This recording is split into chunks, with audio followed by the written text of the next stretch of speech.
오늘은 나에서 우리로라는 제목을 가지고 함께 말씀을 나누도록 하겠는데요.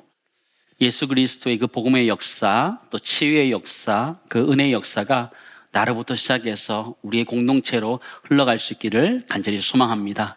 우리 지금 누가복음 6장 말씀을 살펴보고 있는데 이 말씀을 읽어보면 하나님의 마음을 좀 깨달을 수 있는 것 같아요. 특별히 새 포도주는 새 부대에라는 이 말을 들으면서 하나님의 실망감과 하나님의 기대를 보게 됩니다. 그동안 하나님께서는 이스라엘 백성에게 은혜를 참 많이 부어주셨는데 그것을 포도주였다라고 표현할 수 있을 것 같아요. 하나님은 수많은 선지자들을 보내셨고 그들을 통해 가르치셨습니다. 그리고 모세를 통해서 율법을 주시면서 큰 울타리를 치셨는데 도리어 그 율법이라는 그 큰 울타리 때문에 그 이스라엘 백성들은 영적으로 궁핍해져 가고 있었습니다. 왜냐하면 바리사인과 서기관들 때문이었습니다. 예수님은 새 포도주로 이 땅에 오셔서 다시 이 땅의 삶들을 정리시키기를 원하셨습니다. 새 포도주로 새롭게 시작하기 원하셨는데요. 저는 이 모습이 노아 홍수 때 사건과 비슷하다 생각을 하게 됩니다. 새롭게 시작하기 원하시는 하나님의 마음이다 생각되어지는데요. 창세기 9장 말씀 보시면 이렇게 기록되었습니다. 무지개가 구름 사이에 있으리니 내가 보고 나 하나님과 모든 육체를 가진 땅의 모든 생명 사이에 영원한 언약을 기억하리라. 사람들의 죄악이 관영하기 때문에 물로 심판하신 다음에 무지개를 보여주시면서 다시 시작하셨던 그 하나님의 은혜가 사실 이 땅에 예수 그리스도를 보내주시면서 다시 시작하고 싶어 하시는 하나님의 마음을 우리는 보게 됩니다.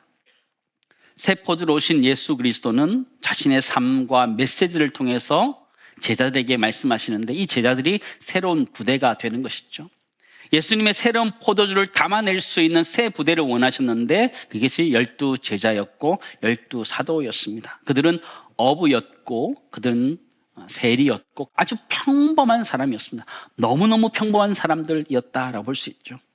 그런데 주님은 그들에게 소명을 부어주시고 사명을 주시고 그렇게 그를 사용했음을 보게 되죠. 예수님께서 오늘 본문의 말씀을 통해서 새로운 메시지, 새로운 포도주를 부어주실 텐데 우리가 새 부대로 그것을 받을 수 있기를 간절히 소망합니다. 우리가 새로 받았으면 좋겠어요. 12 제자들이 그 말씀을 받았던 것처럼 우리가 이 시간 그 말씀을 받아서 그 말씀을 내 안에 살아낼 수 있는 은혜가 우리 가운데 있기를 간절히 소망합니다. 오늘 우리가 읽은 본문에서 가장 큰 주제가 있다면 그것은 아마 사랑이다라고 말할 수 있겠습니다. 예수님을 따라가는 사람들에게 요구하는 사랑은 일반적인 사람들에게 요구하는 사랑과 조금 다른 사랑이다. 좀 특별한 사랑이다라는 것을 우리는 보게 됩니다. 사랑하라라고 표현하고 있는 구절들은 사실 크게 세 가지로 우리에게 말해주고 있습니다. 세 가지 권면으로 나타나는데 다 명령형입니다. 명령형. 명령이다 이 말은 사실은 꼭 해야 된다 이런 얘기를 하고 있는 것인데요. 이 사랑에 대한 명령에 대한 특징이 있습니다. 한번 살펴보기를 원하는데 첫 번째는 극단적인 용어를 사용하고 있습니다. 예를 들면 원수를 사랑하라, 미워하는 자를 선대하라 라는 극단적인 용어를 사용하고 있고요. 또 하나는 관계적인 용어입니다. 서로의 관계에 있어서 어떻게 할 것이냐 그런 관계적인 용어를 사용하고 있고 이 사랑에 대한 명령은 표준이 있는데 그 표준이 무엇이냐면 하나님이 요구하시는 표준이라는 것이 내가 할 수 있다, 내가 해야 된다 이런 표준이 아니라 하나님의 기준에서 요구하시는 표준이 있다라는 특징이 있습니다. 새로운 포도주, 새로운 말씀이 무엇일까요? 27절, 28절입니다. 우리 같이 읽겠습니다. 그러나 너희 듣는 자에게 내가 이르노니 너희 원수를 사랑하며 너희를 미워하는 자를 선대하며 너희를 저주하는 자를 위하여 축복하며 너희를 모욕하는 자를 위하여 기도하라. 한마디로 요약하면 원수를 사랑하라라는 것이죠. 한번 따라하겠습니다. 원수를 사랑하라. 하기 싫은 거죠, 그죠? 원수를 사랑하라. 그게 정말 어려워요. 주님은 이 땅에 오셔서 새롭게 이 땅을 치유하고 구원하기 위해서 새로운 메시지를 던져주셨는데 원수를 사랑하라라는 것이었어요. 그럼 그 이전에는 어떤 메시지였을까요? 그 이전에는 눈에는 눈, 이에는 이로 갚으라는 것이 기본적인 메시지였어요. 레위기 24장 말씀 보실까요? 19절, 20절 말씀입니다. 같이 읽겠습니다. 사람이 만일 그의 이웃에게 상해를 입혔으면 그가 행한 대로 그에게 행할 것이니 상처에는 상처로 눈에는 눈으로 이에는 이로 갚을지라 남에게 상해를 입힌 그대로 그에게 그렇게 할 것이며. 그렇죠?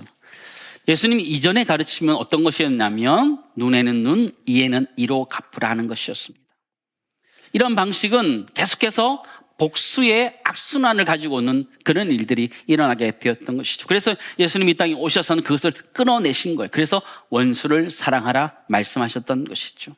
사랑하는 자만 사랑하는 것, 그거는 죄인들도 한다, 이렇게 표현하고 있어요. 32절 말씀 보실까요? 너희가 만일 너희를 사랑하는 자만 사랑하면 칭찬받을 것이 무엇이냐. 그 다음 뭐라고 그래요? 죄인들도 사랑하는 자는 사랑하느니라. 우리들이 지금 살아가면서 실천하고 있는 사랑은 어느 정도 수준의 사랑이에요?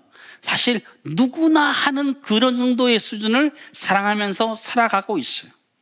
근데 정말 세상을 구원하고 세상을 치유하기 위해서는 원수를 사랑하는 그 정도 차원의 사랑이 되어야지만 가능하다 말씀하시는 거예요. 주님은 새로운 차원을 우리에게 열어주시는 거예요. 이전까지는 눈에는 눈, 이에는 이, 그 정도였다면 정말 세상을 구원하고 세상을 치유하기 위해서는 원수를 사랑하는 그 사랑이 있을 때에 가능하다 말씀하시는 거예요. 주님은 우리들에게 사랑하라 말씀하셨는데 그냥 평범한 수준이 아니라 비범한 수준의 사랑을 요구하고 계신다 말할 수 있는 것이죠. 그래서 우리는 첫 번째 이렇게 정리할 수 있을 것 같아요. 예수님은 평범한 사랑의 수준이 아니라 아주 비범한 사랑의 수준을 요구하고 있다는 것을 우리는 알게 되죠. 주님이 우리에게 요구하시는 것은 누구나 하는, 믿지 않는 사람들도 하는, 다른 종교에 있는 사람들이 하는 그 정도의 사랑이 아니라 정말 그들이 할 수 없는 그 사랑으로 사랑하는 것 우리에게 요구하시는 거예요. 원수를 사랑하라 말씀하시는데 우리 모두가 그 원수를 사랑할 수 있기를 간절히 소망합니다. 이론으로는 돼요. 우리도 머리로는 충분히 그럼요, 원수를 사랑해야지요. 마음은 먹지만 삶에서 그게 안 되는 거죠. 안 되죠. 눈에는 눈, 이에는 이, 이게 사실은 가장 공동체를 유지하는데 가장 최소한의 조치였던 것이죠. 여러분 아시는 것처럼 내가 상해를 입히면 저 사람이 다시 복수를 하기 때문에 상해를 입히지 못하도록 막아놓은 것이 그것이에요. 상해를 입히지 못하는 것이죠. 그 사람이 나에게 상해를 입히면 복수를 할 수 있기 때문에 내가 때로는 당해도 참을 수 있는 거예요. 왜냐하면 복수하면 되니까 참을 수 있는 것이죠. 근데 공동체를 이루어가기 위한 최소한의 조치로 삼아놨는데 가게 이 모습이 지금 우리 세대의 모습과 다르지 않아요. 우린 절대로 손해보려고 하지 않아요. 그리고 남에게도 절대로 유익을 주고 싶지 않아요. 요즘 세대의 모습인 것 같아요. 서로 건드리지 않는 그 상황에서 그냥 살아가고 있는 것이죠. 나 혼자만 살아가고 있는 것이죠. 나만 살아가면 된다. 피해도 주지 않고 유익도 주지 않고 딱 정확하게 거리를 두고 살아가는 것이 지금 우리 시대의 사람인 것 같아요. 그런데 주님은 우리들에게 그 정도가 아니라 원수를 사랑하라, 좀 더 적극적으로 이야기하고 있음을 보게 돼요. 27절, 28절에 보면 원수를 사랑하는 것이 4가지 요구로 등장하고 있습니다. 보시면 너희 원수를 사랑하라, 너희 미워하는 자를 선대하라, 너희를 저주하는 자를 축복하라, 너희를 모욕하는 자를 위하여 기도하라, 그렇게 말씀하시는 거죠. 뒤에 보시면 사랑하라, 그죠? 선대하라, 축복하라, 기도하라, 아멘이지요? 그죠? 앞에 근데 조건이 붙어 있어요. 원수를 사랑하라, 미워하는 자를 선대하라, 저주하는 자를 위하여 축복하라, 모욕하는 자를 위하여 기도하라. 가능한가요? 가능해요? 불가능할 것 같아요. 원수를 사랑하는 것, 미워하는 사람을 위하여 선대하는 것 불가능한 것 같아요. 어떻게 가능할 수 있을까요? 하나님이 우리에게 그 사랑을 보여주셨어요. 로마서 5장 10절 말씀 보실까요? 같이 읽도록 하겠습니다. 로마서 5장 10절 같이 읽겠습니다. 곧 우리가 원수 되었을 때에 그의 아들의 죽으심으로 말미암아 하나님과 화목하게 되었은즉 화목하게 된 자로서는 더욱 그의 살아나심으로 말미암아 구원을 받을 것이니라. 그렇죠? 우리가 원수 되었을 때의 하나님은 우리를 화목하게 하셨다는 거죠. 하나님의 사랑은 그 아들 예수 그리스도를 통해서 우리에게 주심으로 말미암아 우리를 화목되게 하셨다. 그 십자가의 사랑으로 하나 되게 하셨다. 그렇다면 우리 모두가 그 십자가의 사랑을 묵상하면서 원수를 사랑할 수 있기를 간절히 소망합니다. 그래서 기도하는 거예요. 안 되기 때문에 기도하는 거예요. 내 능력으로, 내 실력으로 원수를 사랑할 수 없기 때문에 십자가를 바라보는 것이고 기도하면서 성령의 능력을 구하는 것이에요. 내가 원수를 사랑할 수 있는 능력을 부어달라고, 성령께서 나를 주관해달라고 기도하는데 그 기도를 통하여 이루어지는 줄을 믿습니다. 여러분, 사랑의 원자탄이라고 불리는 손양원 목사님의 이야기 여러분 잘 아실 겁니다. 일제에 저항해서 신사참배를 거부하고 독립운동을 하셨죠. 나병 환자들의 친구들이기도 했고요. 여러분 잘 아시는 것처럼 자신의 두 아들을 죽인 사람을 자신의 양 아들로 데려와서 키웁니다. 말도 안 되는 일들을 하죠. 그러나 그 사랑이 지금까지 감동을 주고 있는 것을 우리는 알게 됩니다. 사랑하는 성도 여러분, 세상을 변화시킬 수 있는 사랑은 어느 정도의 사랑일까요? 우리가 그냥 일반적으로 누리는 그 사랑 가지고는요, 어림도 없습니다. 세상을 구원하고 세상을 치유할 수 있는 복음의 능력, 사랑이라는 것은요, 원수를 사랑하는 거예요. 나를 미워하는 자를 선대하는 거예요. 나에게 저주하는 자를 축복하는 것이고요. 나에게 모욕 주는 자를 위해서 기도하는 것이다 말씀하는데, 그런 은혜가 우리 가운데 있기를 간절히 소망합니다. 내 힘과 내 능력으로는 택도 없어요. 그러나 우리가 십자가를 바라볼 때, 성령의 능력을 바라볼 때 가능하다라는 걸 기억하면서 주님이 우리에게 새로운 포도주로 주신 이 말씀을 받을 수 있기를 간절히 소망합니다. 우리가 받아야지 세상이 변하는 것이죠. 곧 고난주간을 맞이하게 되는데요, 진정한 사랑이 무엇인지 십자가의 사랑을 통해서 우리 모두가 그 십자가의 사랑으로 이 시대를 섬길 수 있기를 간절히 소망합니다. 성경 구체적인 사랑에 대해서 이렇게 설명하는데요, 29절 30절입니다. 우리 같이 읽도록 하겠습니다. 같이 읽겠습니다. 너의 이 뺨을 치는 자에게 저 뺨도 돌려대며 내 겉옷을 빼앗는 자에게 속옷도 거절하지 말라. 내게 구하는 자에게 주며 내 것을 가져가는 자에게 다시 달라 하지 말며. 사랑하는 것 네 가지를 이야기하고 있는데, 첫 번째는 무엇이냐면 다른 쪽 뺨도 돌려대라라는 것이고요. 또 하나는 겉옷을 빼앗는 자에게 속옷도 주라는 것이에요. 너에게 구하는 자에게 주라. 내 것을 가져가는 자에게 다시 달라고 하지 말라. 이렇게 표현하는 것이죠. 그냥 수동적으로 하는 것이 아니고요, 사랑을 적극적으로 표현하고 있음을 보게 돼요. 적극적으로. 내 뺨을 치는 자에게 저 뺨도 돌려대라. 뺨이란 이 말은요, 원래는 턱이라는 의미를 가지고 있습니다. 그래서 주먹으로 턱을 세게 때리는 것으로 해석하기도 합니다. 그러나 주전 3세기 무렵에 이 단어는 턱이라는 의미보다는 뺨이라는 의미가 더 정확한 것 같아요. 그래서 뺨을 때렸다, 세게 때렸다 이렇게 볼 수 있는 것이죠. 근데 고대 사회에서 대체로 뺨을 때렸다라는 얘기는 손등으로 때렸다는 의미를 가지고 있습니다. 굉장히 모욕적인 장면이죠. 회당에서 쫓아낼 때 그런 모습을 가지고 있는 것을 이야기하는데요, 모욕을 받았을 때에, 모욕적인 것들을 당했을 때에 그 모욕을 다시 복수하는 것이 아니라 그것을 다시 각오하고 받으라 말씀하는 것이죠.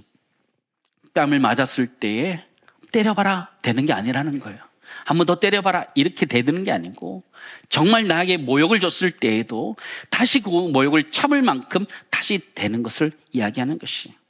내 겉옷을 빼앗는 자에게 내 속옷도 거절하지 말라. 이 강도 맞는 사람들을 이야기하는 거거든요. 강도들에게 복수하지 말라 이런 얘기를 하는 거예요. 계속되는 반복되는 공격이 있다 할지라도 그것을 갚지 말라 이야기하는 것이고요. 또 내게 구하는 자에게 주며 내 것을 가져가는 자에게 다시 달라 하지 말라. 구하는 자에게 주는 것, 이건 가난한 사람들을 이야기하는 거예요. 가난한 사람들이 구하게 되는 거거든요. 구할 때 거절하지 말라라는 거예요. 때로는 손해를 보는 일이 있어도 도와달라고 했을 때 도와줄 수 있는 것, 그것이 사랑이다 이야기하는 거 있는 것이죠. 사랑 쉽지요? 그냥 들으면 쉬워요. 근데 실천하려고 그러면 거의 불가능해요. 뺨을 맞고 다른 뺨을 돌려댄다. 겉옷을 빼앗는 자에게 속옷까지 준다. 구하는 자에게 주고 거절하지 않는다. 쉽지 않은 일들이에요.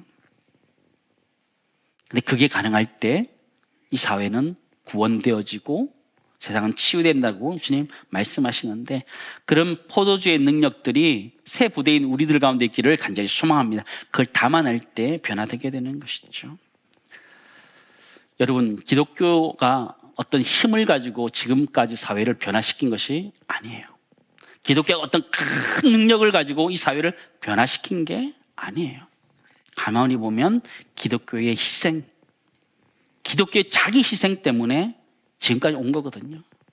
예수님께서 십자가에 죽으신 그 희생 때문에 12제자가 바뀌었고, 그 12제자의 그 희생과 그 헌신 때문에 지금까지 복음이 오고 있는 거거든요. 원수를 사랑하셨던 그 주님의 모습 때문에, 원수를 사랑했던 스데반의 그 모습 때문에 그 복음이 지금까지 흘러오는 줄 믿습니다. 힘의 종교가 아니라 희생의 종교고 헌신의 종교고 섬김의 종교이기 때문에 지금까지 복음이 오고 있는 것이라는 것이죠. 사랑하는 성도 여러분, 우리에게 희생의 마음이 없다면 우린 기독교를 전할 수 없습니다. 내가 섬길 마음이 없으면 기독교를 전할 필요가 없습니다. 주님 우리들에게 원수를 사랑하라 말씀하셨는데, 그 원수를 사랑하는 그 사랑을 가지고 이 시대를 변화시켜 갈 수 있기를 간절히 소망합니다. 주님은 그러면서 우리들에게 삶의 분명한 원칙을 하나 딱 정해 주셨어요. 그게 황금률이라는 것인데, 누가복음 6장 31절 말씀 우리 같이 읽겠습니다. 같이 읽습니다. 남에게 대접을 받고자 하는 대로 너희도 남을 대접하라. 이게 황금률이라는 것이죠. 황금률이라는 것은요, 3세기에 로마 황제였던 알렉산더 세베루스가 자기의 그 벽에 금으로 이렇게 글을 썼다라고 해서 알려져 있습니다. 그래서 황금률이다 이렇게 알려져 있는데, 여러분 뭐 인터넷에 검색해 보시면 이 황금률은 거의 모든 종교에 다 있습니다. 그리고 다 비슷비슷합니다. 유대교에도 보면 이렇게 되어 있습니다. 당신이 하기 싫은 일을 당신의 이웃에게 하지 말라. 이것이 율법 전체의 정신이며 다른 모든 것은 그 설명이다. 가서 그것을 배우라. 이런 거예요. 하기 싫은 거 남 시키지 말라 얘기하는 거예요. 그런 은혜가 있기를 간절히 소망합니다. 여러분, 하기 싫은 거 남 시키지 마시기 바랍니다. 남도 하기 싫어요. 남도 하기 싫어요. 저에게도 그런 마음이 살짝 있거든요. 제가 하기 싫은 거 부목사님들한테 시키고 마음이 있을까요, 없을까요? 있어요. 그러나 안 시키려고 그래요. 왜냐하면 내가 하기 싫은 거는 부목사님도 하기 싫기 때문에 시키지 않으려고 그래요. 시킬 수 있지만 시키지 않으려고 그래요. 여러분, 직장에서도 그럴 수 있기를 간절히 소망합니다. 내가 하기 싫은 건 그들도 하기 싫어요. 직책이 낮아도 내가 하기 싫은 거는 그들도 하기 싫거든요. 그냥 차라리 자신이 하고 마는 게 속 편하고 그게 성경의 가르침이다라는 걸 기억하면서 그렇게 했으면 좋겠는데요. 근데 사실 성경의 가르침이라는 것은요, 그 정도 안 하는 게 아니고 적극적으로 행하는 것이라는 것을 알게 돼요. 성경이 무엇이라는 말씀하시냐면, 남에게 대접을 받고자 하는 대로 너희도 남을 대접하라 말씀하시는 거예요. 그냥 관계를 끊는 것이 아니고 적극적으로 남을 대접하라 이렇게 말씀하시는 것이죠. 이것이 황금률이다 얘기하는데, 여러분 남에게 대접받고 싶지요? 그럴수록 남을 잘 대접할 수 있기를 간절히 소망합니다. 먹을 거 있을 때에 그냥 남은 거 주지 마시고 좀 덜어놨다가 주시기 바랍니다. 그죠? 꼭 그런 거 있지요, 그죠? 똑같은 양인데 기분이 나빠요. 그죠? 남은 거 주면 기분이 나빠요. 그러나 미리 덜어놨다 주면 기분이 좋잖아요. 그런 것처럼 남을 대접할 때는 항상 좋은 것으로 대접하는 것이 여러분의 삶의 원칙이 될 때 또 하나님 여러분이 복을 주시는 줄 믿습니다. 제가 오래 살지는 않았지만 인생을 살다 보니까 이런 경험을 하게 되었어요. 어려운 상황 속에 있는 사람을 도왔더니 내가 그 상황에 되었을 때 하나님이 도와주시더는 거예요.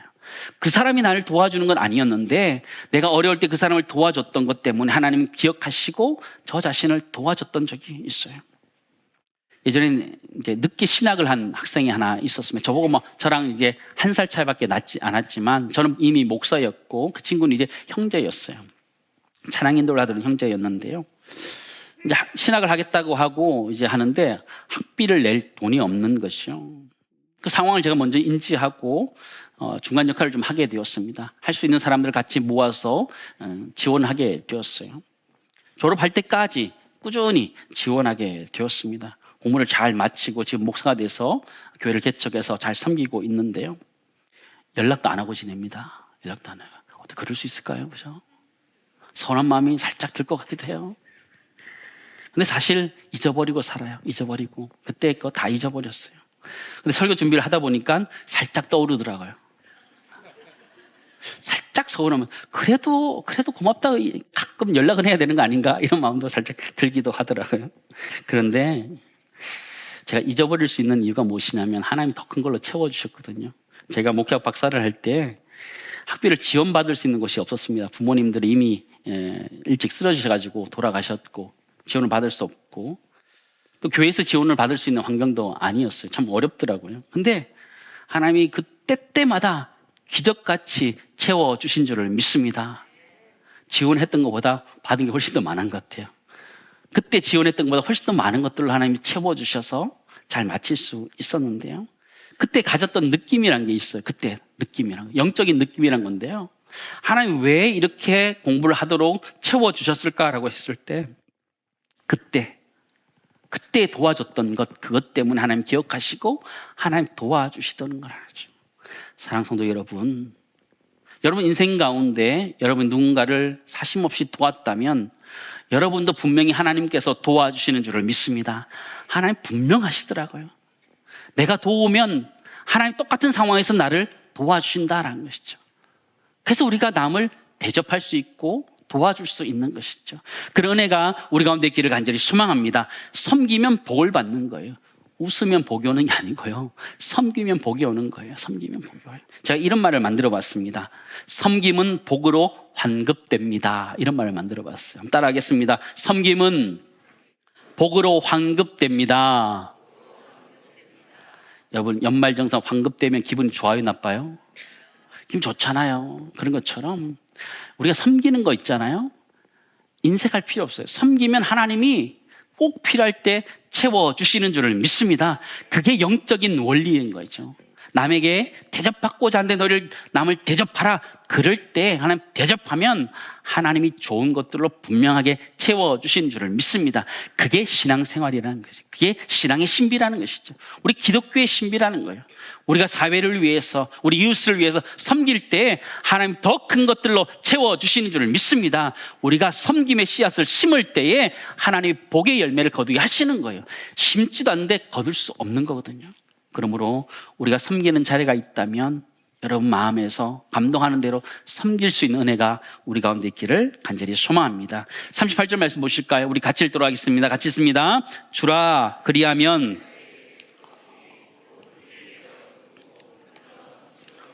너에게 안겨주리라. 너희가 헤아리는 그 헤아림으로 너희도 헤아림을 도로 받을 것임이니라. 그죠? 너희가 헤아리는 것 가지고 너희가 헤아림을 받을 것이다. 너희가 계산하고 있느냐? 그래, 나도 계산하겠다 말씀하시는 거예요. 네가 사심 없이 돕느냐? 하나님도 사심 없이 돕겠다 말씀하시는 거죠. 성경은 주라 명령하고 있어요. 우리들에게 말씀하시는 건 주라 명령하고 있어요. 근데 뒤에 보시면 안겨주리라 하나님이 약속하시면서 명령하시는 거예요. 약속하시면서 명령하는 거예요. 우리가 줄 때에 하나님은 분명하게 안겨주실 줄을 믿습니다. 빼앗기지 않게 주신다는 말씀은, 안겨주신다는 것은요, 빼앗기지 않게 주신다는 것이죠. 남이 가져갈 수 없도록 주신다 말씀하시는 거예요. 분명하게 안겨주신다 말씀하셨는데 그런 축복이 우리 가운데 있기를 간절히 소망합니다. 두 번째 우리 정리하기 원하는 것은요, 이웃의 어려움을 보고 섬기면 그 섬김은 복으로 환급된다라는 걸 여러분 꼭 기억하셨으면 참 좋겠습니다. 예수님이 이 땅에 오셔서 황금률을 우리에게 가르쳐 주셨어요. 새로운 포도주의 말씀을 가르쳐 주셨어요. 원수를 사랑하라, 남을 대접하라 말씀하셨는데요, 그걸 실천하는 것이 정말 쉽지 않습니다. 쉽지 않아요.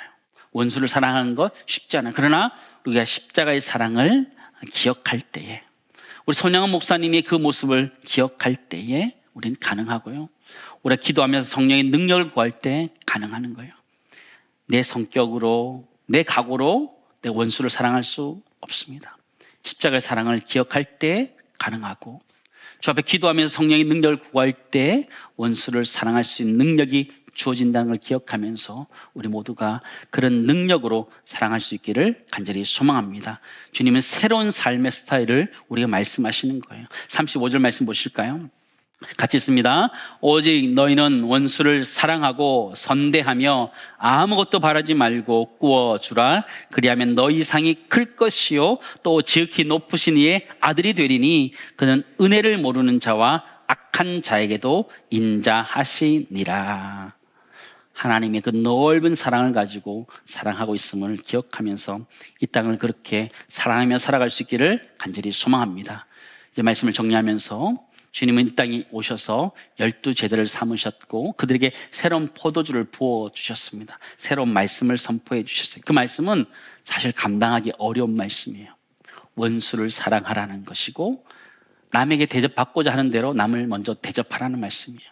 쉬운 말씀은 아니지만 그 말씀을 실천할 때 세상을 구원할 수 있고 세상을 치유할 수 있다는 말씀하기에 우리 온 성도님들이 우리 모두가 우리 교회 공동체가 한국교회 공동체가 그런 사랑, 원수를 사랑할 수 있는 그 사랑을 실천하고 내가 대접받기보다는 대접할 수 있는 은혜가 있어서 이 사회를 구원하며 치유하는 은혜가 땅끝까지 흘러갈 수 있기를 간절히 소망합니다.